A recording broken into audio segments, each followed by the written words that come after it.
Bem-vinda. Olá, boa tarde a todos. Boa tarde. Boa tarde. Caio, Luís. Uma Então, Luís, daqui por uma semaninha. Homenagem ao Zé. Daqui por uma semaninha estás por aí. Hein? Já falta pouco. É verdade. Daqui uma semaninha estou por aí. Entretanto, ainda temos que falar. Ok? Ok. Como é que está o tempo aí? Olha, está razoável. 43 graus, está assim. Ótimo. Aqui está frio. Mas é pertinho da praia. Tu aqui vais a pé 5 minutos, um bocadinho, e vais até à praia. Podes escolher a praia de Cambuinhas ou a praia de Sossego. São ótimas. O sossego parece-me bem nesta altura. É uma conchinha, fica lá no Bem. fundo. É um privilégio morar aqui. E então, bem-vindos os novos, Igor. A Maria Antônia já está por cá há um tempo, a Denise chegou agora, o Caio também tem estado. Então estamos terminando o ano. Eu acho curioso quando eu falo com certas pessoas, enfim, sobretudo gestores, e lhes digo, bom, vamos lá então reunir. Não, porque agora estamos no período final, temos a papelada, temos as avaliações, temos as formaturas. Eu fico a olhar para aquilo com um misto de pena, compaixão e de admiração, porque é um trabalho tremendo.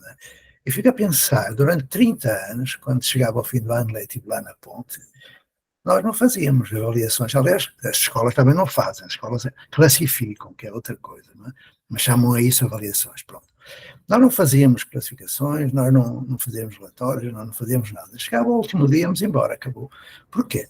Porque ao longo de todo o tempo, nós tínhamos feito registro de avaliação formativa, contínua, sistemática, sem classificação, sem nota, como é preciso para nada, etc. Já estão a ver que eu estou a provocar. Pois é, sou um provocador nada. Mas hoje, isto para completar a ideia, hoje já nem penso nisso. Hoje eu faço perguntas. Por que é que há ano letivo? Pronto, deixo-vos para vós pensarmos no assunto. Por que é que há ano letivo? A partir de janeiro, do dia 1 de janeiro, próximo, este vosso companheiro, este velho, insuportável, chato, ele vai passar a viver sem ano letivo. Ok? Eu estarei sem ano letivo. Cada um de vós fará o que quiser. Eu estarei sem ano letivo. E sem outras coisas que só servem para incomodar, preencher papelada. Eu não fazia papelada nenhuma. Quando me chegavam aqueles mapas para preencher, quantos alunos têm no primeiro ano, no segundo ano, não tinha primeiro, nem segundo, nem terceiro, o que é que eu fazia? Não tinha nada. Quantos alunos especiais? Eu respondia, são todos especiais. E depois, porque contavam aquelas tretas todas, eu punha um risco em cima, punha assim, não se adequa a este projeto, e mandava embora. Claro que depois tive um cui proco com o Instituto aquele que faz os censos de estatística, não sei o quê, e mandaram-me umas mensagens, isto em 1979, você não tinhas nascido, e mandaram umas mensagens ameaçadoras, e eu respondi respeitosamente. O Instituto de Estatística é um órgão do Ministério da Educação? A resposta foi, não, somos não sei o que, então não tenho nada que dar a resposta, ponto final. Eu só respondo perante o meu chefe. Eu quero lá saber que o Instituto queira mapas, se quer mapas que os façam. Eu não faço, a não ser que o Instituto me dissesse porquê. Mas para me dizer porquê que eu deveria fazer, eu deveria fundamentar cientificamente. Eles não sabem, portanto, fechando. É uma maravilha não ter ano letivo, nem turma, nem sala de aula, nem porra nenhuma dessas. Isso é do século XVIII, meus amigos, XIX. Como é que nós estamos ainda com isso? Eu fico muito espantado, sobretudo nos WhatsApps dos meus amigos universitários, que são maravilhosos, né? A começar pelo António Nova e por aí vai, que eu lhes pergunto, porquê lá na universidade, onde eu também trabalhei, ainda tem sala de aula? É um escândalo, não é? Não é uma coisa que eu não consigo, sobretudo nas instituições de formação inicial. Quando cheguei à Escola Superior de Educação do Porto, por exemplo, onde eu também trabalhei, eu recebi uns papéis que eram as turmas. Eu digo, turma? Ainda tem turma aqui? ficaram a olhar para mim com ar de que, olha, boi para olhar para um palácio. Depois, tem aqui os registros de presença, registro de presença, vocês controlam, bem, vai. Fui perguntando algumas coisas, não me responderam, eu não dei aula, não fiz registro de presença, não fiz nada disso. Trabalhei com jovens que hoje têm 50 e tal anos de idade, são excelentes profissionais. Ponto.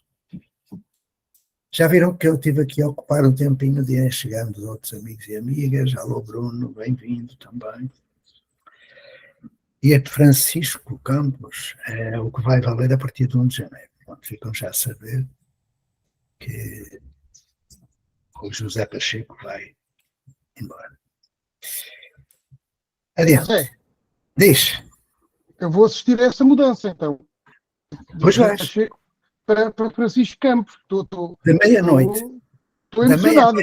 Da meia-noite do dia 31, em que nós vamos estar na Praia do Sossego, dentro da água, vendo fogo de artifício sob o Corcovado, aí nós iremos, depois de tomar um banhito de mar, a uma temperatura de 25, 26, 27, 28 graus, porque lançar umas flores a Iemanjá, a gente depois volta para casa, 5 minutos, toma um banhito, bebe umas cervejolas, uns vinhos tintos e tal, e depois levamos o Luís ao aeroporto. Gosto de viajar muito cedo, não é? No dia Exato.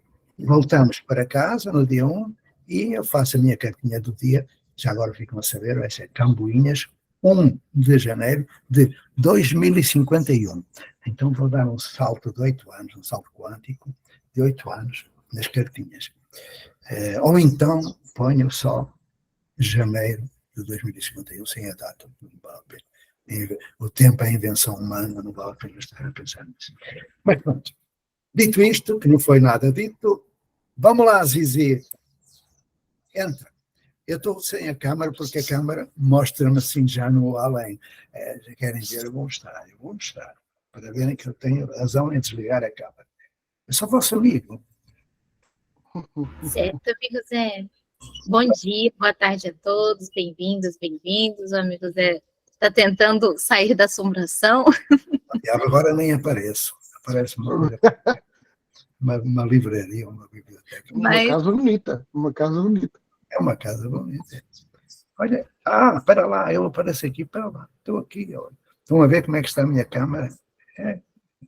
Já passei o prazo de validade e a câmara acompanhou. Vamos adiante.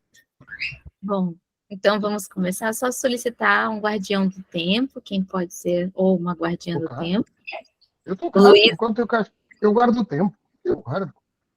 Então, Luiz, se você puder marcar o acordo de 5 minutos, se precisar de mais, né, é só solicitar, não há problema. Aí a gente pode reorganizar, até pela quantidade de pessoas na reunião, é bem tranquilo nesse nosso encontro.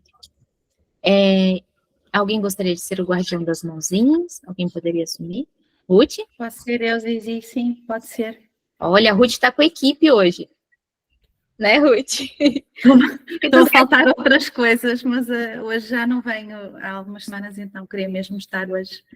Obrigada. Bem-vinda, Ruth. Mas eu digo a equipe dos gatinhos amigos, aí estão todos te ajudando. Vai ser a loucura. Eles gostam de computador. Ótimo, eles vão te ajudar a ver. Então, guardinha das mãozinhas, né? Quem trouxer as perguntas, as questões. Bom, nessa semana nós voltamos à construção das avaliações, né? Nós terminamos nosso último encontro falando sobre avaliações e vieram mais algumas questões e nós ficamos dessa semana estar aprofundando essa questão das avaliações, das evidências de aprendizagem, né? O Luiz ficou também de trazer alguns materiais, fazer apresentação também, solicitação, e o Luiz tinha feito algumas perguntas também ao encerramento, né, pedindo paciência. Então, a paciência ele já teve, agora ele está renovado, né, Luiz? E trouxe novas perguntas dentro dessa construção. Estou brincando contigo, Luiz, tá? O seu som, eu acho que não...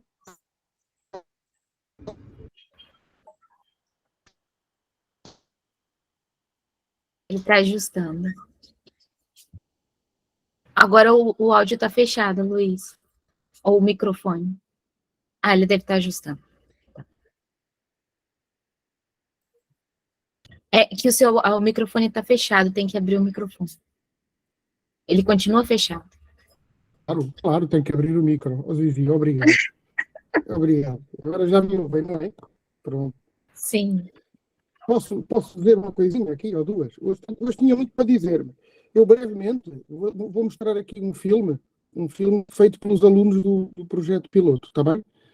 Feito e montado por eles, que conta um pouco a história destes primeiros 4 meses. Muito interessante. Hoje não consegui ainda, brevemente. Mas hoje queria dizer também, em relação àquilo que o Zé estava a dizer no início, que nós aqui vamos tendo algumas vitoriazinhas. E então o Zé estava a dizer que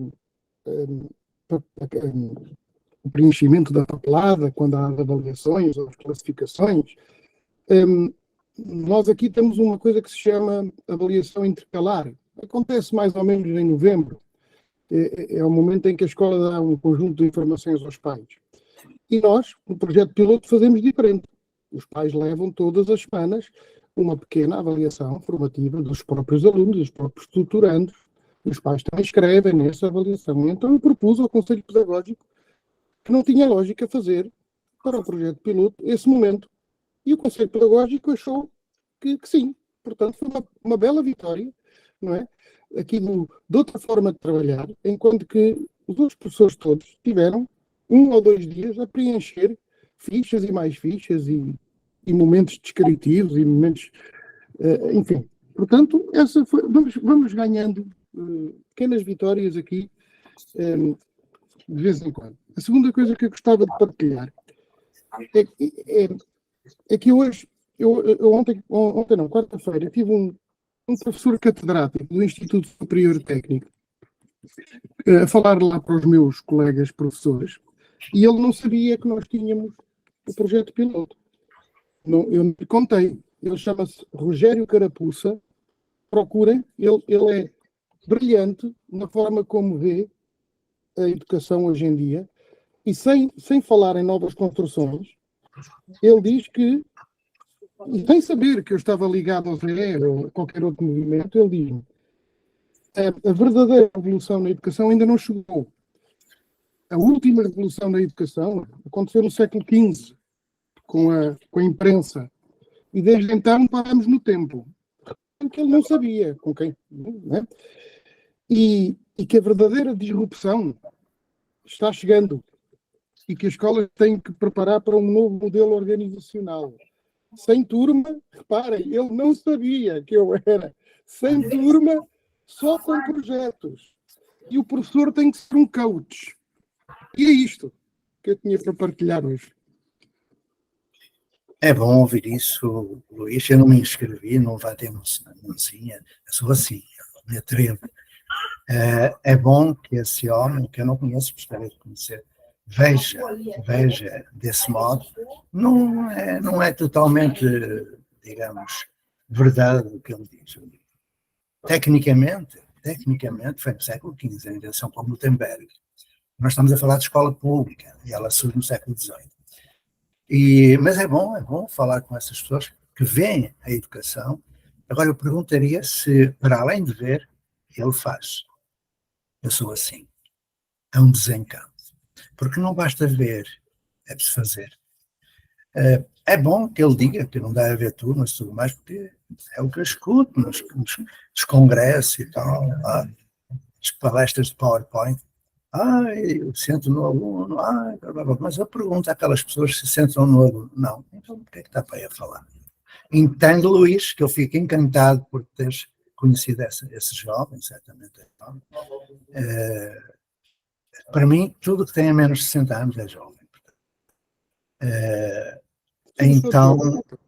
Então vai mantendo contato com essa gente, porque é bom aproximar a universidade do chão de escola, para acabar com essa divisão entre superior e inferior. Esse senhor já não dá aulas hoje, ele é presidente da Associação Portuguesa para o Desenvolvimento das Comunicações, portanto está muito focado na inteligência artificial e diz que a escola ou se reinventa, ou temos máquinas a falar por nós e a falar melhor que nós. E que todos estes alunos que agora estão na escola, no futuro, o que vai prender os humanos à vida profissional são os serviços que ele chama de serviços emocionais, onde as máquinas não conseguem fazer o trabalho dos humanos. Muito interessante de ouvir, muito interessante. E ele está sempre disponível para falar com os professores e com outras pessoas. Falou connosco sem pedir nada. Foi fantástico, foi fantástico. É muito importante isso que tu falaste, porque o nosso Damásio, o António Damásio, não é, das neurociências, ele escreveu que o conhecimento não está na inteligência, no cérebro, não está no cérebro. Chega ao cérebro através da inteligência emocional, que começa a funcionar no 6º mês de gravidez. Tá bom? Se ouvirem aqui uns gritinhos de criança, é a Ana Luísa está aqui. Eu gosto. Bom, eu vou fechar o microfone. Pronto. Então acho que só está a Ruth para falar, não é? Ruth, podes falar. Não está mais ninguém. Olhem, Luís, queria-te perguntar se a proposta para o pedagógico desta avaliação intercalar não ser realizada foi só para esta avaliação intercalar ou foi para esta e para a outra, uma vez que se realizam as avaliações semanais? Foi para uma avaliação intercalar, porque o projeto piloto... Porque o projeto piloto... Só esta, porque em janeiro nós vamos ter que dar nota. É igual a nós, pronto. Vocês estão com semestral, é isso? Sim, eu ainda não vou desobedecer como o Zé quer, ainda não vou desobedecer. Talvez chegue o dia, eu ainda vou dar nota, ok?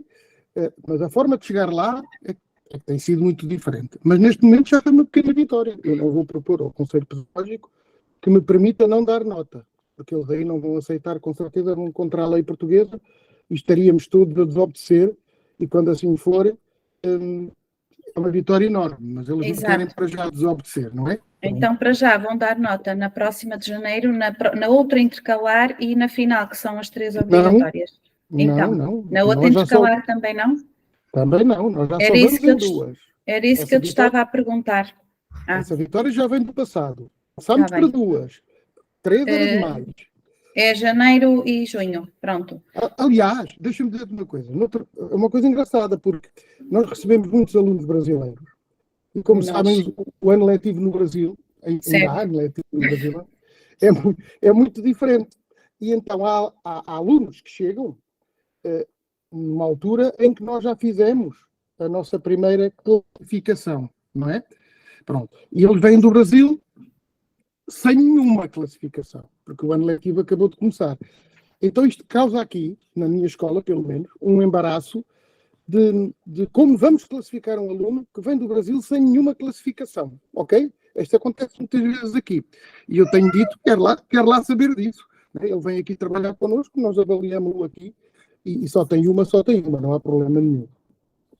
Luís, sim. Com uma dúvida, diz, desculpa lá. O meu aluno brasileiro perguntou-me como é que ia ser para o ano, se podia vir para a mesma turma, porque agora o ano tinha acabado. E eu disse, não, o ano só começou em setembro. Então estive-lhe a fazer a explicação toda como é que nós funcionávamos, porque ele estava preocupado como é que ia ser em janeiro, como é que ia ser para o ano, o que é que ia ser dele. Pronto, mas era isso, vocês foram mais espertos e foram ao pedagógico, que foi o que eu não tive a oportunidade de antecipar. Professora? Já perceberam que haver ano letivo só complica, ainda agora, porque quando os alunos chegam, ainda está a começar o ano letivo no Brasil, porquê que é ano letivo? Eu deixei essa pergunta, não é? Se me souberem responder, eu calo-me para sempre. Se não me souberem responder, eu continuo a perguntar, porque é que obedecem, e agora para o Luís. O Luís disse, se eu não me engano, que vai propor ao Conselho Pedagógico não dar nota, mas que eles não vão aceitar para respeitar a lei. Está errado, Luís. Onde é que está na lei? Está a dar nota. Diz-me qual é a lei, Luís, qual é a lei que diz que é preciso... Vou mostrar. Eu vou buscar. Deixa a Maria Antônia. Quando eu pergunto a lei, só considero uma lei, que é a lei de base do sistema educativo. E ela diz que a avaliação pode ser sumativa, mas não é obrigatório dar nota. Eu, Não é.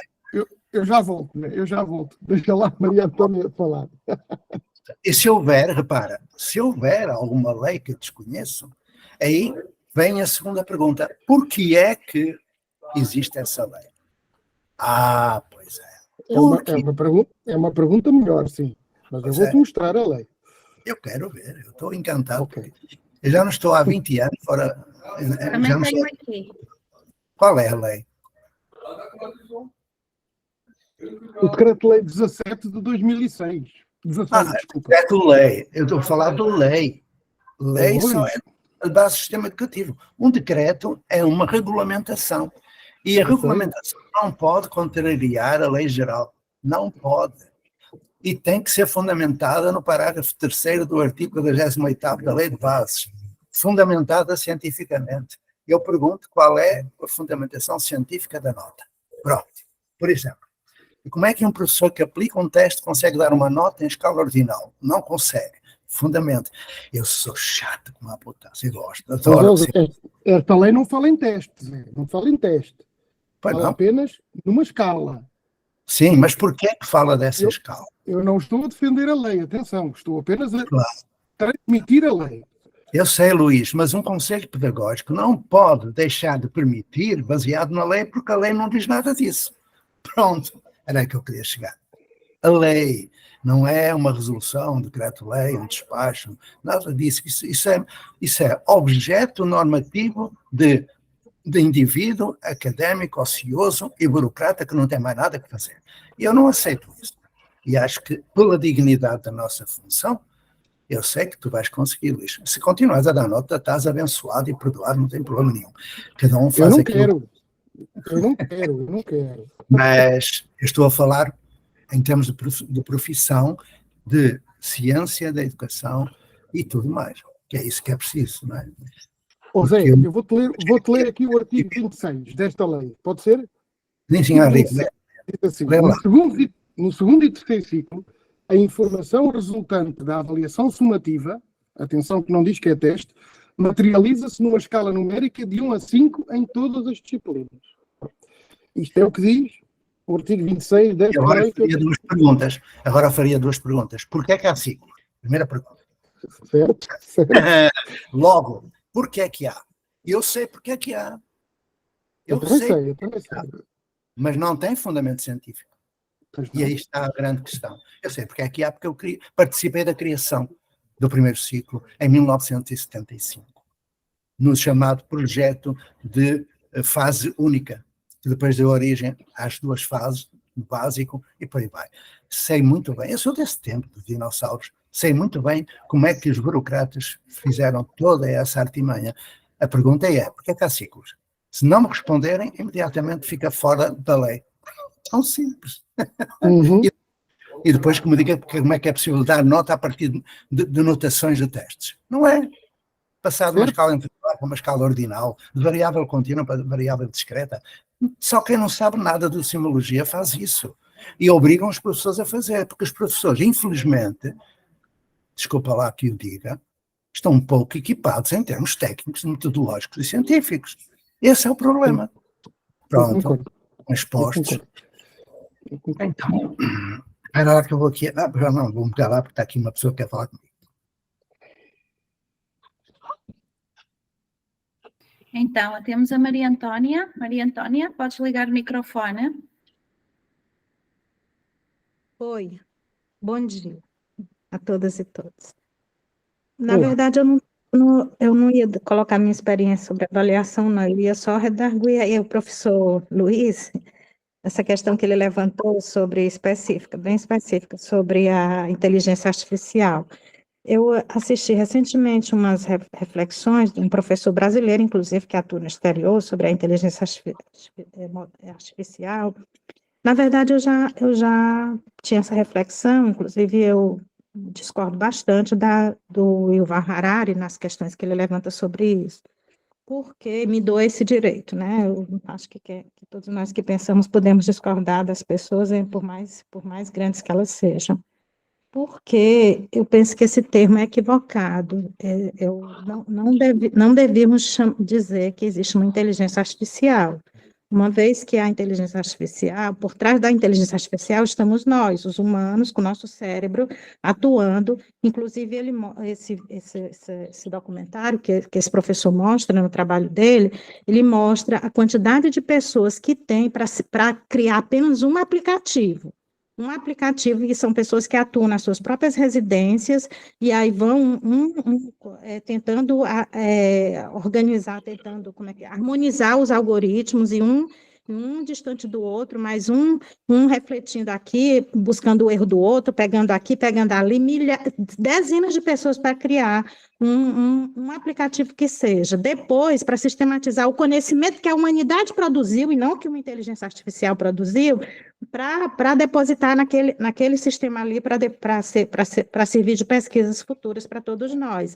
Então, assim, não existe uma inteligência artificial, entende? A inteligência somos nós, criando coisas para deixar à disposição de nós mesmos, não é? E um conhecimento que, se não passar por uma escola, seja ela seja ela de que forma ela existir, né, a mais revolucionária possível, a mais tradicional, esse conhecimento passa pela escola, precisa se aprender a ler e escrever. Tem outro documentário que mostra os pais brasileiros, inclusive, pessoas privilegiadas, defendendo uma escola caseira e bem distante de professores e professoras que não sabem ensinar nada, que não sabem fazer nada, que não sabem de nada, e que os filhos podem aprender nas suas casas com seus computadores. Aí mostra as crianças deitadas com o computador, acessando os computadores lá. Uma coisa que precisa essas pessoas saberem é que o conhecimento que está lá depositado naquele aplicativo foi feito por humanos, e nós precisamos passar por escolas para aprendermos a ler e a escrever e a criticar, e a fazer críticas, para sistematizar um conhecimento, para depois ele ser tomado por uma empresa para botar num aplicativo. E isso não é coisa simples, isso emprega milhares de pessoas em todo o mundo, e sistematizando livros, depositando livros e etc. O conhecimento que uma criança acessa, se ela não souber ler e escrever ainda, ela não vai ter acesso nenhum a esse conhecimento. Quem me disser que uma criança aprende a ler e escrever sozinha, está mentindo, a não ser que ela seja super inteligente mesmo, e aí ela busca esse conhecimento sozinha, mas ela vai precisar de um adulto ou de outras pessoas que saibam mais do que ela, para ela acessar aquilo. Então, assim, essa inteligência que ela está acessando ali é uma inteligência humana, que foi criada para ela ter aquele acesso. E ela precisa passar por uma escola, como eu estou dizendo, seja ela qual for, para ela aprender primeiro a ler, escrever e a sistematizar, para depois ela conseguir copiar e aprender e multiplicar esse conhecimento. No entanto, se a gente acaba com as formas de escolas e deixa as crianças só acessando aos computadores, vai chegar um limite, esse negócio vai chegar a um limite, porque o conhecimento novo que precisa ser criado para os novos problemas que a humanidade está se colocando, ele não vai ser estudado, porque para isso a gente vai precisar estar desenvolvendo uma ciência que alguns negam, mas que ela existe, não é? Não é à toa que tão rapidinho a gente conseguiu debelar a Covid, com cientistas do mundo inteiro se preparando nos seus laboratórios, inclusive os brasileiros, para criar vacinas e para a gente deixar de morrer da forma como nós morremos. Então, o conhecimento continua sendo desenvolvido, em todas as áreas, inclusive, não necessariamente do mesmo jeito, e etc., mas primeiro precisa passar por uma escola que ensina a ler e a escrever, e a contar, e a multiplicar, e a criticar, porque sem a crítica, sem o conhecimento da crítica, de como sistematizar um conhecimento, você não faz o que você faz. Então, assim, eu acho que a gente precisa ter esse cuidado, nós, sobretudo nós professores e professoras, para não ficarmos dizendo coisas assim. Não existe, a inteligência artificial que existe, ela é nossa, ela é criada por nós, ela é pensada por nós, ela é depositada num aplicativo por nós, e etc. E essa reflexão não pode ser dita para um jovem que está começando a vida, ou para uma criança. É isso que eu queria chamar a atenção, por favor. 5 minutos, muito bem. Então era... Luís, estás com a mão no ar? Sim, estou porque então estava o Luís e depois a Zizi. Falou só um apontamento sobre o que a Maria Antónia teve a dizer. Eu até posso concordar que o termo inteligência artificial, podemos discuti-lo, não interessa agora aqui, talvez não seja o mais apropriado. Agora, Maria Antónia, deixa-me dizer-te muito sinceramente que eu acho que no futuro, tenho quase a certeza que no futuro, se nós não nos acautelarmos, até para ensinar a ler e a escrever vão existir máquinas. Não tenho a mínima dúvida disso. Se um dia os professores não se acautelarem e não lutarem por esta posição de relação humana, né? Relação humanizada com as crianças, todos nós nos vamos tornar máquinas. E não podemos ir por aí, ok? Não podemos ir por aí porque eu tenho a certeza absoluta que qualquer dia uma máquina saberá ensinar a ler e a escrever uma criança. Se nós não nos acautelarmos. Só isto. Obrigado. Zizi? Agradecida, Ruth. Bom, eu vejo que essa questão, né, da inteligência artificial, que é chamada, ou eu não lembro agora qual o termo que o professor Nicoleles utilizou, mas essas são construções que estão ligadas à metacognição, pontos cognitivos, mas hoje nós estamos fazendo a construção sobre avaliação. Então, eu vejo que seria muito importante a gente manter o foco dentro dessa construção, e com certeza, se algum dia quisermos focar ou pôr na pauta falar sobre essa construção com a educação relacionada a esse termo, que eu também não vejo que seria o melhor termo, a inteligência artificial, né? Mas, sim, existe uma construção de uma máquina mais avançada, aonde ela tem interação diretamente conosco dentro do processo da comunicação, e interfere com certeza com as crianças, com os jovens, está causando danos terríveis. Nós podemos ter milhares de artigos científicos falando sobre os danos que está acontecendo com as crianças e com os jovens frente a isso, e até as pessoas, pelo nível, inclusive, de obsessão e até compulsões referente a essa tecnologia que destrói muitas relações humanas. Mas, dentro do nosso foco de construção, gostaria de trazer novamente, então, sobre a questão, Luiz, que você tinha falado, sobre a questão da classificação, avaliação. Você colocou que tinha tentado várias questões, e você tem alguma, assim, ideia ou alguma forma que você esteja trabalhando no momento para poder fazer essa construção ligada mais à comunidade de aprendizagem? Se você pudesse explicitar para nós como está esse desenvolvimento e o que você está pensando referente a conseguir ter essa mudança, nós podemos também trazer questões sobre como pode ser feito isso, ou sugestões para você frente à construção que você está fazendo, que eu vejo que fica mais construtivo, porque a Ruth é uma questão dela também, né? Como fazer isso? E de todos nós, que a avaliação é um processo complexo. Mas era isso. Muito bem, Zizi. Vou tentar não me baralhar naquilo que vou dizer. Então, vá lá.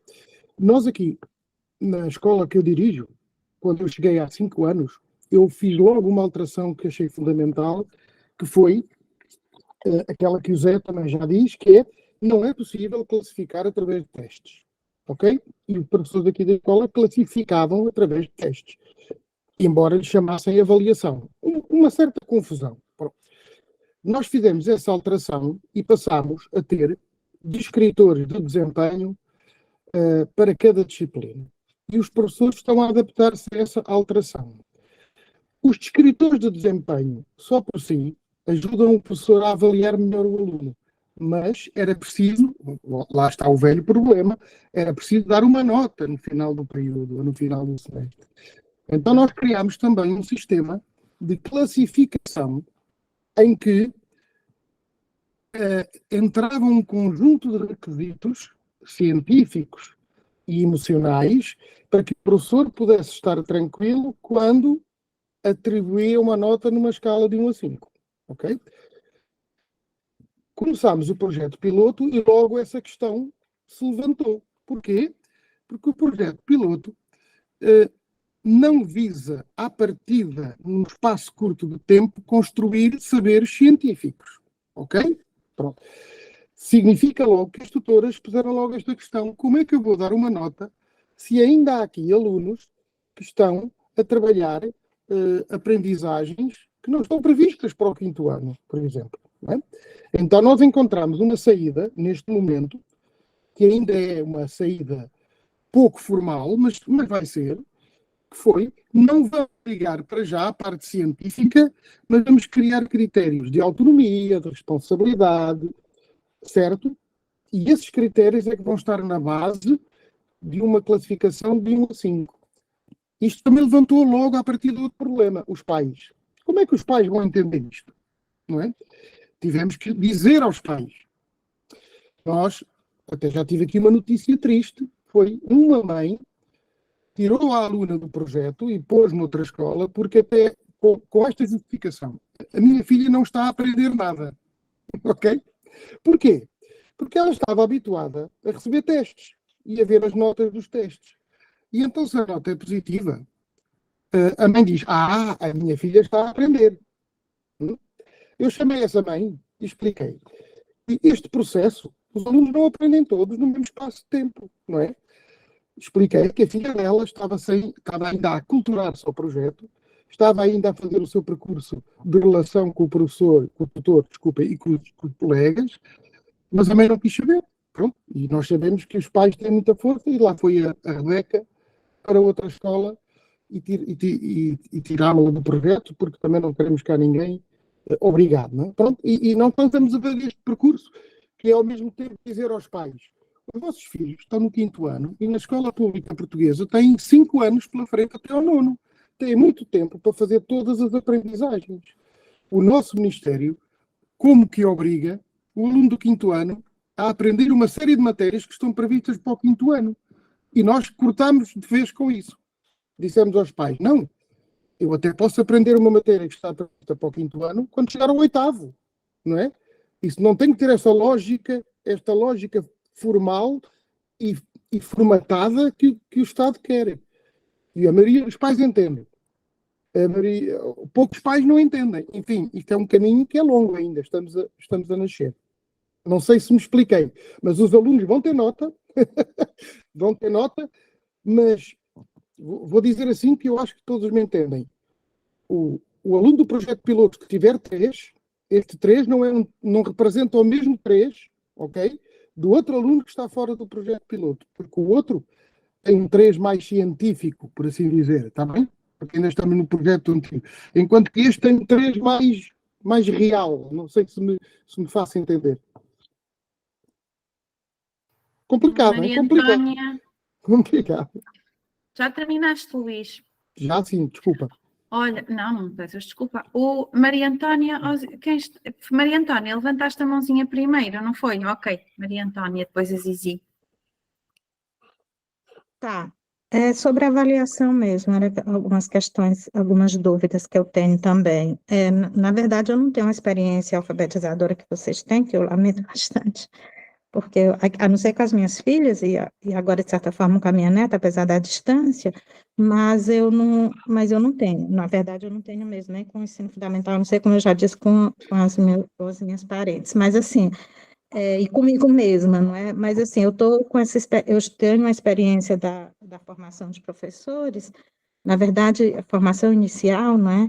E aí eu estou também experimentando já alguns semestres, depois que eu comecei com esse curso, algumas ideias, assim, mas assim, nesse campo da avaliação, eu tenho tido, por exemplo, uma pergunta que eu queria fazer é, para aquele estudante que, eu não sei dizer se ele seria um neurodivergente, a primeira pergunta é, se alguém aqui sabe responder como lidar com essa questão, porque com crianças, já que elas começam a apresentar desde a primeira, desde como é que chama? Desde o maternal aqui, né, usando os termos brasileiros, desde o maternal, ela vai se colocando e vai apresentando as suas neurodivergências, que é um termo novo que é um termo que a gente tem utilizado aqui, mas, por último, né, e aí ela é diagnosticada com algumas dessas diferenças da aprendizagem, com algumas dessas consideradas até deficiências, e etc., e aí começa uma outra relação, que é com a relação com o pessoal da saúde também, não é? E com a família, mais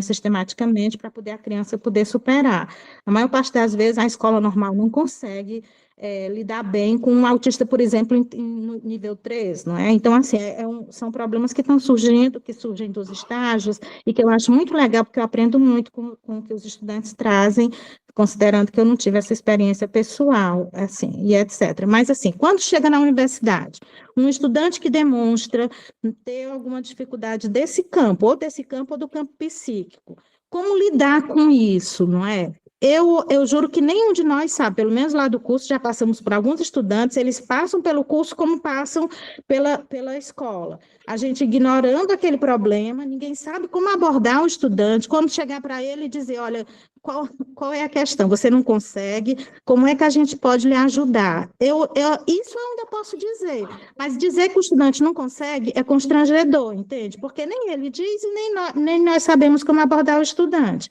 Agora mesmo eu estou com uma estudante em sala que ela simplesmente não consegue ficar muito tempo em sala, ela entra e sai, ela dança assim, com o tempo, de uma forma muito, muito interessante, não apresentou nenhum interesse pelas avaliações pelas apresentações das avaliações. Aí eu posso dizer depois como é que está sendo nesse semestre e etc. E ela está faltando nesse período, e aí vamos ter ainda um encontro no qual ela vai apresentar. Eu já tentei sondar com ela como é que está o trabalho dela, ela não me respondeu, fez que não era com ela.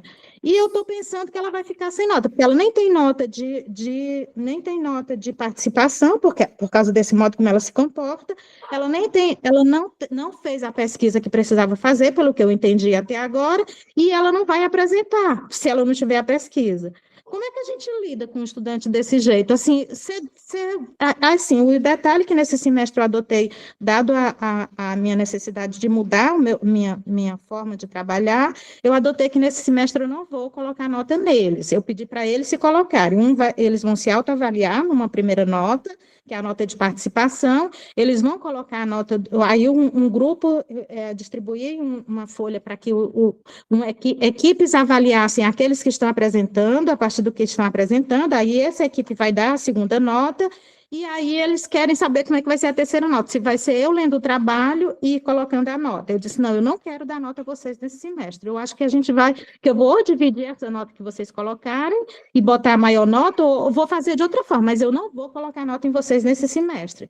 Aí eu quero, só por um motivo, o objetivo é que vocês entendam que o motivo de vocês estarem aqui não é pela nota, vocês não estão competindo com nota, vocês não precisam do meu 10 ou de qualquer outra nota minha para vocês se tornarem as pessoas mais competentes possível para estarem nas escolas ou nos campos de pesquisa. Tá bom, eu já... Ok, obrigada. Muito obrigada. Eu só quero que vocês entendam que a avaliação não é para isso, nem aqui, nem em escola, nem em canto nenhum, que é para que vocês se coloquem e entendam que estar aqui estudando e produzindo e pesquisando e etc., não precisa da minha nota, da minha aprovação, precisa de vocês se autoaprovarem e vocês se esforçarem o máximo possível. Então, ficou claro para eles, alguns estão gostando dessa ideia e outros estão, assim, meio perdidos, assim, como se fossem filhos órfãos e filhas órfãs. Então, assim, mas eu vou ver como é que, eu ainda não fechei os mapas, então, assim, eu vou ver como é que eles lidaram com isso, mas aparentemente lidaram bem, porque eles estão fazendo até questão de, no final, se colocarem e dizerem como avaliar e etc. Mas, assim, eu quero perguntar sobre esse ponto dos estudantes aparentemente neurodivergentes, não é? Mas que não dá para a gente fazer um diagnóstico num adulto. Como é que a gente faz isso? Assim, eu acho que não era esse lugar para perguntar, mas eu estou perguntando, por favor. Pedindo ajuda. Essa é a verdade. Obrigada. E desculpa o tempo. Cizi? Bom, foram muitas questões, eu vou tentar aqui trazer algumas reflexões sobre, se puder ajudar nessas questões, né? Eu vou voltar um pouquinho só na questão do Luiz, depois eu vou para a questão da Maria Antônia. Então, Luiz, com relação à colocação que você fez, eu entendi que você está fazendo por estágios, né? Você está fazendo estágios de desenvolvimento no sentido as pessoas perceberem essa construção, os pais perceberem, os professores perceberem, os próprios aprendizes terem essa autonomia dessa construção, né? Uma sugestão que eu vejo que você já está fazendo, mas, assim, eu vejo que se você conseguisse, como você tem uma mente muito organizada, dá para ver até pela forma como você coloca, Obrigado. Obrigado, acho eu.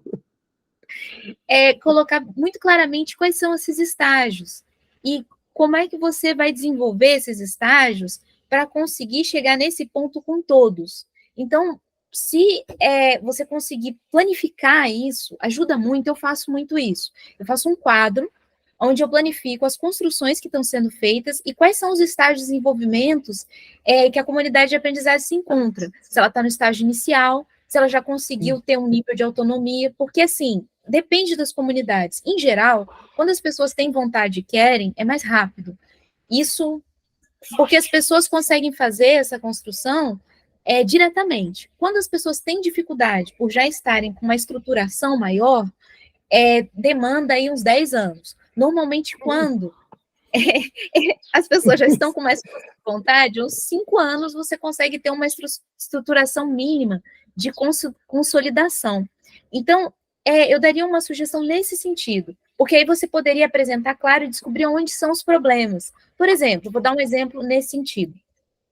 Quando eu fiz uma avaliação de um dos projetos que nós fazemos, com relação a essa construção, eu descobri que estava tendo um furo ou uma falha, aonde? Na comunicação. E a comunicação com o quê? No momento que se fazia as evidências de aprendizagem, faltava fazer um evento para essas evidências de aprendizagem. Porque quando as evidências de aprendizagem, elas ficavam à parte, por exemplo, faz uma evidência de aprendizagem, chama-se numa assembleia para fazer as evidências, ou faz uma construção aonde estiver naquele grupo. Só que as outras pessoas não viam, e isso não se tornava a cultura delas. Quando nós começamos a fazer uma construção a qual chamávamos todo mundo e construímos um evento para que isso acontecesse, começou a ser cultura até dos pais. Os pais ficavam perguntando, quando que vai ser evidência de aprendizagem?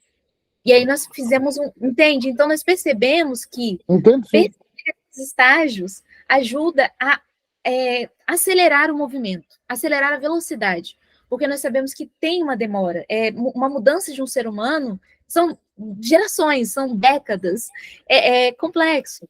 Então, se nós conseguirmos perceber o que pode ser a ramificação que acontece, essa rede de ramificações, para reduzir os tempos e fazer umas conexões mais próximas, nós conseguimos acelerar. Então, essa é a sugestão geral que eu te dou, mas eu teria muito mais coisa para falar, mas como o nosso tempo é reduzido, e eu gostaria também de responder um pouquinho a Maria Antônia, eu vou colocar para ela. Obrigado. Gratidão, Luiz. Depois, se puder, se você quiser alguma ajuda para fazer também, ou alguma ideia, ou trocar alguma planilha. Vem cá. Tá? Vem cá. Oh, tá ótimo. A gente te recebe aqui, Pode vir para cá também, tá? Que vai sofrer um calorzinho. Eu vou. Em Mato Grosso era 50 e tantos graus, mas é muito bem-vindo. Bom, mas eu vou voltar aqui então para Maria Antônia. Maria Antônia, essa construção dos neurodivergentes e que está sendo dita agora em trabalho, elas são construções que, se a criança tem o desenvolvimento potencial dela, ela não tem essas dificuldades demonstradas. O processo é que, para você conseguir construir um espaço onde se tem o desenvolvimento potencial dessa criança, essa é a dificuldade. Porque você precisa que a criança tenha possibilidade de interagir com o todo. Ela precisa ter possibilidade de estar em comunidade. Porque as lacunas que se tem do currículo, as dificuldades que se acabam acontecendo pela padronização, se a criança não tem essa possibilidade, você tem que construir num microambiente. Normalmente, nós deixamos a sugestão, se é dentro de uma sala de aula, abrir a porta e ir para o pátio, pelo menos para ver a árvore e trabalhar com mais desenvolvimento potencial, porque quando a criança ela tem acesso ao meio ambiente, ela tem maior possibilidade de ter desenvolvimento potencial, porque ela vai ter, inclusive, o mundo dela não vai ser um mundo tão vazio, ele vai ser um mundo que ele vai ter mais experimentações e vivências para ela poder desenvolver quem ela é. E nisso vão vir problematizações. Nós sabemos que a construção da educação, até a nossa conexão neuronal, ela é problematizadora. Tudo é uma pergunta e uma resposta. Nossos neurônios vivem o tempo inteiro. Tem uma pergunta e uma resposta e eles fazem essas conexões. E depois de 21 vezes de uma conexão neuronal, nós conseguimos ter um aprendizado. Então, por isso, a riqueza do ambiente, a riqueza das pessoas que estão em contato, faz com que essas faltas, elas tenham possibilidade de serem diminuídas, tá? Então, gostaria de deixar essa questão. Com relação a pessoas, digo, adultas, eu digo a mesma questão. As pessoas adultas, elas também precisam desse movimento de relação e de trocas para conseguir fazer o quê? Para desenvolver as dificuldades que estão tendo, inclusive os professores, as professoras. Então, essa questão da solidariedade, ela é extremamente importante, porque o solitário, isolado, ele tende a perder a construção de vivências que se tem, que podem fazer ele refletir sobre novas possibilidades que causam a mudança no ser humano. Porque o que causa mudança em nós? A nossa troca. Quando nós vemos uma outra questão, igual a Maria Antônia colocou, sobre outras questões que ela está pensando, que fazem ela refletir sobre a avaliação, para chegar ao quê? Nesse questionamento, como é que eu faço para que isso seja possível acontecer? Eu dou uma sugestão também de você desenvolver um plano com essas pessoas. Ou seja, você juntar essas pessoas que estão com dificuldade junto com você e construir os valores dessas pessoas com você. Ou seja, serão os nossos valores? Quais serão os nossos princípios? Quais os acordos de convivência nós podemos ter? Para você conseguir perceber, nessa localidade, quais são as dificuldades e como também quais são as soluções. Porque essa é uma construção integrada. Então, eu queria deixar também essas sugestões, tá? Não vou tomar muito tempo, porque nosso tempo está quase acabando e temos várias mãozinhas levantadas, mas eram as sugestões que eu teria. Agradeço. Penso que eu caio agora. Oi, gente, boa tarde. Eu vou ter um pouquinho de dificuldade para poder me expressar com vocês, porque, assim, eu achei muito interessante a colocação da Maria Antônia, e aí eu senti quase que uma necessidade de levantar minha mãozinha para poder falar também, porque eu sou neurodivergente. E eu sou graduando de Geografia, né, numa faculdade de formação de professores, e eu também sou hoje educador, não professor, mas educador, num projeto social em Niterói. E aí eu meio que, de certa forma, passo pelos dois pontos, tanto a parte da neurodivergência minha enquanto educando, quanto da parte neurodivergente como educador com 2 alunos meus que são neurodivergentes, são autistas.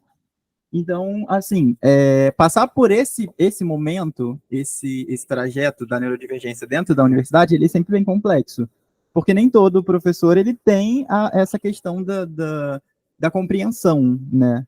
E enquanto educador, eu acho que foi mais simples de resolver, uma vez que a gente trabalha onde eu trabalho, a gente educa de uma forma muito mais humanizada. É sentar em roda, é conversar, é debater sobre as questões que os alunos trazem para a gente, é propor as pesquisas e tudo mais. Então, sentar com a minha aluna neurodivergente, a Lara, por exemplo, e conversar com ela, propor os acordos para ela, tipo, entender os limites dela, até onde a gente pode ir com as nossas conversas, com as nossas colocações, o que deixa ela desconfortável, o que deixa ela mais tranquilo, qual é o ritmo de aprendizado dela. Então, eu acho que talvez isso seja importante. Óbvio que, tipo assim, isso é uma demanda bem complicada, às vezes, de lidar, porque o ideal, vivendo um cenário ideal, que não é o nosso, no caso, é ter um educador fixo para que ele esteja disponível para as pessoas neurodivergentes, né? Porque, de certa forma, elas demandam bastante atenção, bem mais do que os outros alunos que não são neurotípicos. Porém, a gente sabe que essa não é a realidade. Então, lá no projeto, por exemplo, eu tentava focar no grupo maior, ao mesmo tempo em que eu sempre me aproximava dela para poder estar ao lado dela ali, para falar baixinho junto com ela, para perguntar se ela entendeu, perguntar se ela quer que eu ajude ela de outra forma, ajudar ela nas pesquisas com mais especificidade e tudo mais. Então, tipo assim, a sugestão que eu posso dar, fora da parte mais acadêmica, que eu acredito que tem pessoas muito melhores aqui do que eu para poder falar sobre a parte muito mais desenvolvida, acadêmica, e eu posso falar da experiência pessoal, pelo menos, é essa experiência do cuidado. Tipo assim, da observação com um olhar atento, de você conversar e entender quais são os limites que essa pessoa vai ter. Quais são, até onde você pode ir antes dela se sentir incomodada, ou dela se sentir acuada, dela perder o interesse repentino, porque às vezes a gente também sabe que, tipo assim, a neurodivergência ela não quer dizer só sobre o autismo também. Então, ela pode estar envolvida sobre o TDAH. Então, por exemplo, eu tenho um espectro autista e eu tenho TDAH. Então, a dificuldade de concentração é muito grande. Então, às vezes, a sua aluna transita, tipo, entre o conteúdo que está sendo passado, justamente por isso, porque a dificuldade de concentração ela é muito intensa. Então, é legal tipo, entender quais são os limites, quais são os pontos onde você pode se aproximar mais, onde você tem que dar mais espaço, e quais são os conteúdos que trazem mais interesse para essa criança, o que traz mais interesse para ela, e quais são os conteúdos que instantaneamente ela vai se afastar. Então, por exemplo, eu sei que a Larinha ela gosta muito da parte psicomotora. Então, dança com ela, ensaiar, ouvir música, isso ela gosta bastante, porque ela é bailarina, principalmente. Então, a gente gosta de trabalhar muito esses pontos junto com ela. Mas agora, se precisasse algum dia, na época que a gente trabalhava muito mais um conteúdo de sala de aula, era tipo assim, ela ficava deslocada, sabe? Quando a gente passou a mudança de paradigma, né, a mudança de aprendizagem, para essa roda de conversa, para sentar, para ouvir eles, para poder trabalhar muito mais de forma humanizada, aí eu acho que ela teve uma evolução muito grande do tempo que a gente passou para essa outra metodologia até o presente momento. Então, eu acho que talvez esse seria o meu conselho, tipo, ouvir ela, tipo, prestar mais atenção, não que você não preste, claro, mas prestar mais atenção sobre os limites, porque o neurodivergente, ele nem sempre ele mostra com clareza os limites. Então, às vezes, você pode também conversar com eles para poder descobrir quais são os limites, quais são, até que ponto você consegue chegar sem com que ele se sinta acuado e comece a dispersar, sabe? Eu acho que talvez esse seja o importante. É isso. Obrigada, Caio. Temos a Tina a seguir. Tina. Obrigada, Ruth. Eu vou ser bem rapidinha aqui, que eu estou vendo que o tempo está se acabando.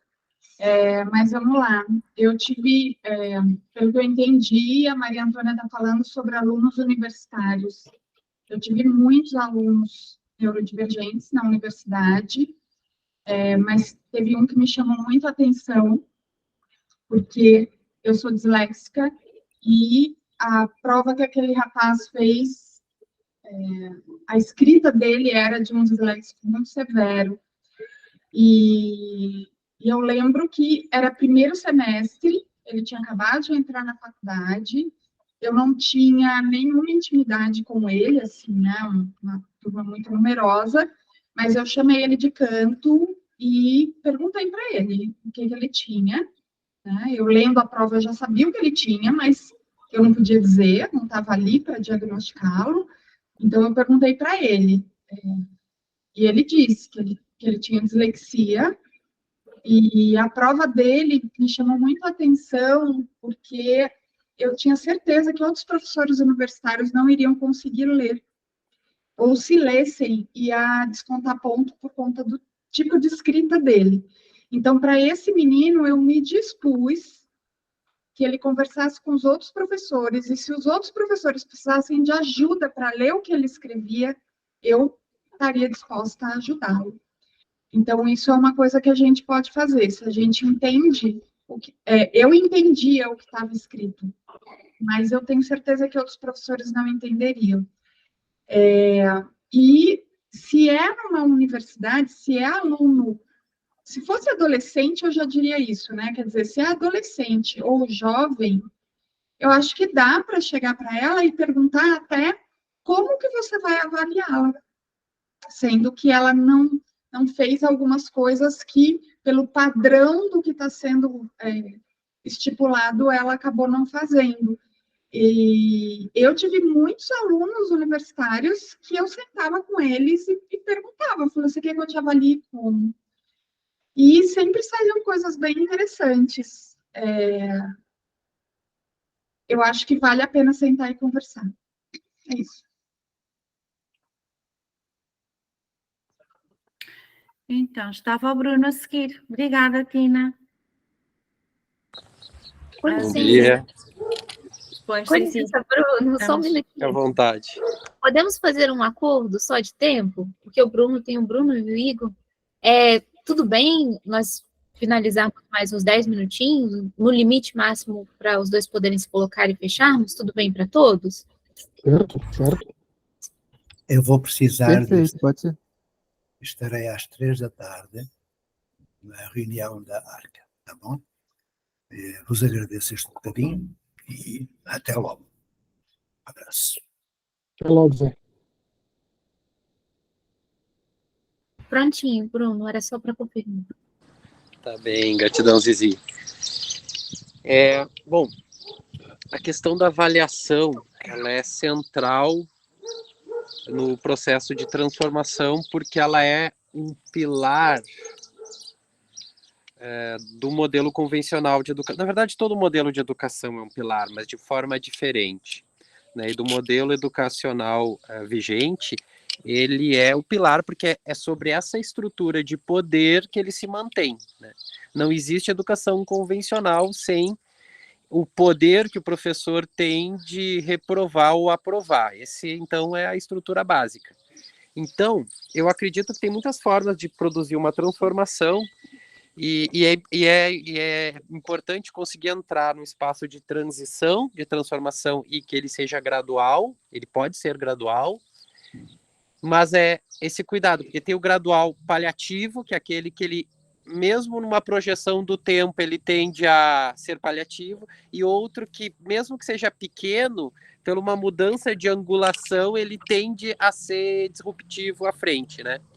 E aí eu acho que é importante isso. Bom, então sobre a questão que falou tanto o Luiz como a Maria Antônia, primeiro eu acho que a questão da nota, a gente não precisa, eu acho que o Luiz está nesse processo, a gente não precisa de acordar numa bela manhã e terminou mas ela em algum momento precisa ser derrubado isso, né?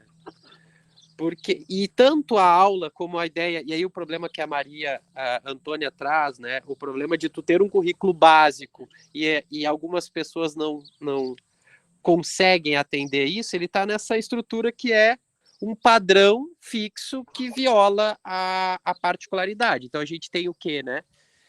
As pessoas elas precisam estar numa escala porque uma escala é padronizável. As pessoas precisam estar num currículo porque ele é padronizável. Então, por exemplo, sobre o caso dessa questão da nota, né? É importante que a gente consiga aos poucos ir transitando isso porque enquanto eu tiver essa barreira do poder, né? Enquanto eu tiver isso como meta e não vai aquilo estar presente o estudante a desprezar. Enquanto aquilo tiver, no fim, aquele é o norte, é a referência daquele estudante, é a nota. Então, em algum momento, é importante conseguir tirar isso. E a Maria Antônia trouxe uma possibilidade legal de transição, que é fazer nota dialogada, assim, né? Que é chegar e dizer, tá, pessoal, vamos ver, vamos botar aí 8 para todo mundo. Aí tu quebrou o fundamento da nota já.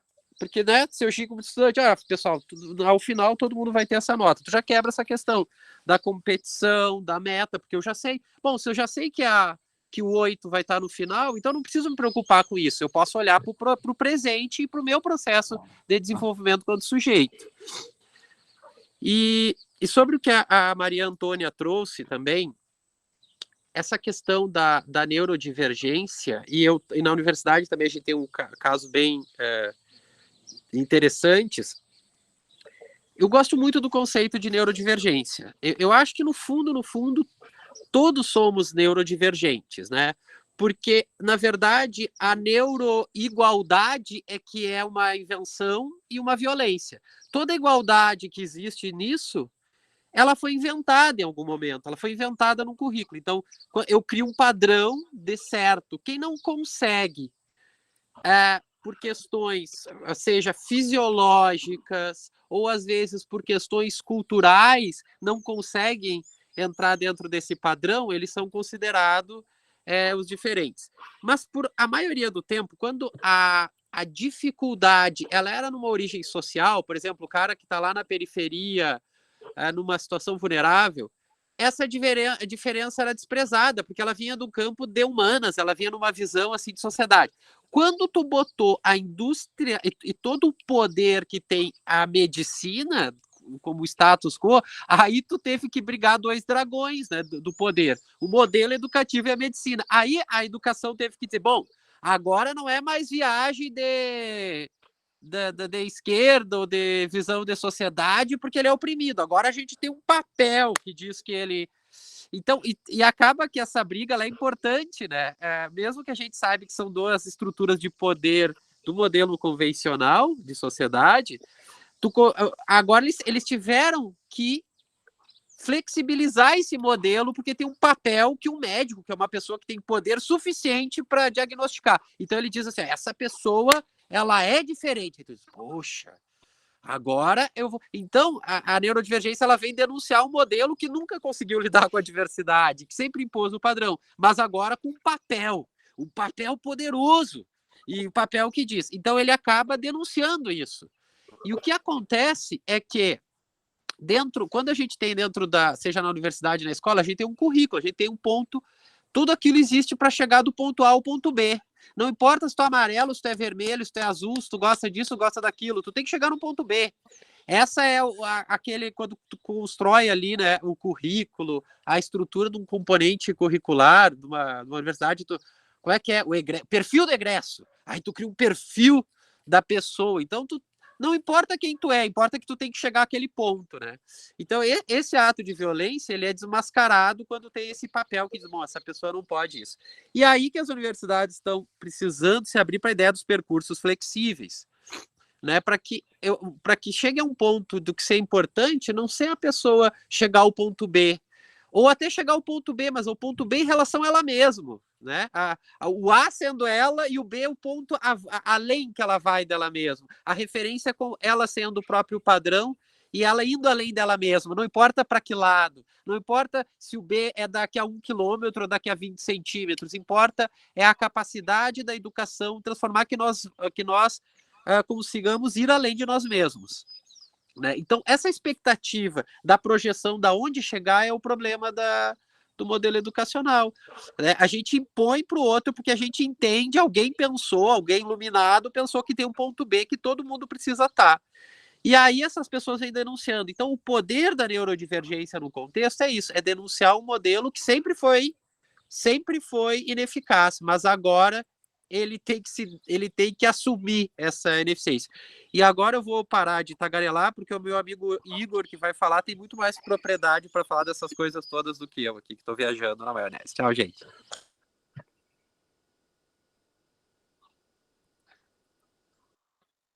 E temos o Igor por último, não é? Isso. Então, bom dia para todo mundo e boa tarde também. Justamente isso que o Bruno estava falando, é o que eu ia continuar, assim, né? Mas no sentido agora, assim, sendo bem prático, né? Gostaria de saber sobre as reuniões, o prosseguimento das reuniões. Vai ter mais uma reunião nesse mês, se vocês puderem compartilhar, para mim poder me orientar. Trabalhei já há bastante tempo, venho trabalhando com surdos e também com crianças autistas já há bastante tempo, né? E aí as palavras do Bruno eu faço minhas também, né? Que para mim já há muitos anos eles vêm mostrando isso, né? O quanto os limites do sistema, né? Pra gente, né? E Zizi, quando tu falou, eu fiquei muito interessado, assim, né? Porque tu praticamente deu uma orientação, sabe, de procedimentos a serem tomados para se pensar outras possibilidades de práticas e ações educacionais com as pessoas, né? Aí eu gostaria de saber se, além da tua experiência, né, como educadora, se tu tem algum embasamento teórico, assim, que vai ajudando a gente já ter essa abertura, assim, né? E, então, essas são as duas perguntas que eu tenho, né, e o Bruno e a Mariana eu vou ver, minha comadre Mariana ali, a gente vai conversar bastante, se Deus quiser, né, em dezembro, quando a gente estiver junto. Então, eu gostaria que tu pudesse compartilhar isso, de gentileza, tá? Obrigado.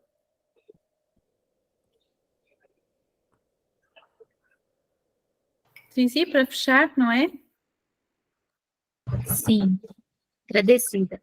Então, eu tenho 2 minutinhos, eu não consigo fazer tão grande a colocação, mas eu posso te dar algumas referências.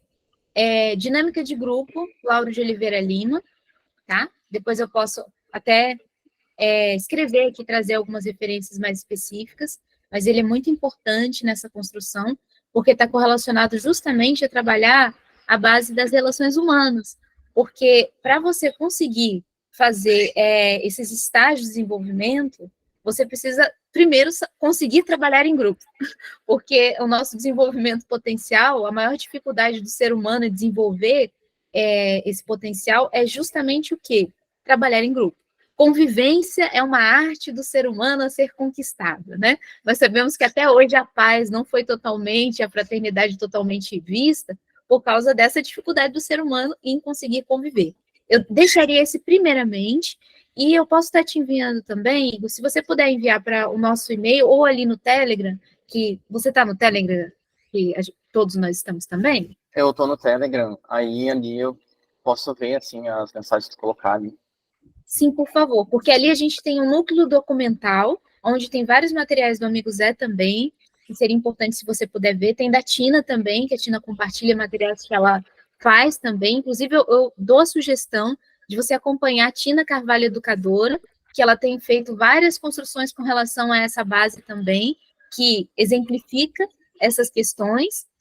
E eu escrevi um livro também, a Nádia não está aqui no momento, mas com um grupo da associação que nós temos, sobre formação dinâmica de grupo.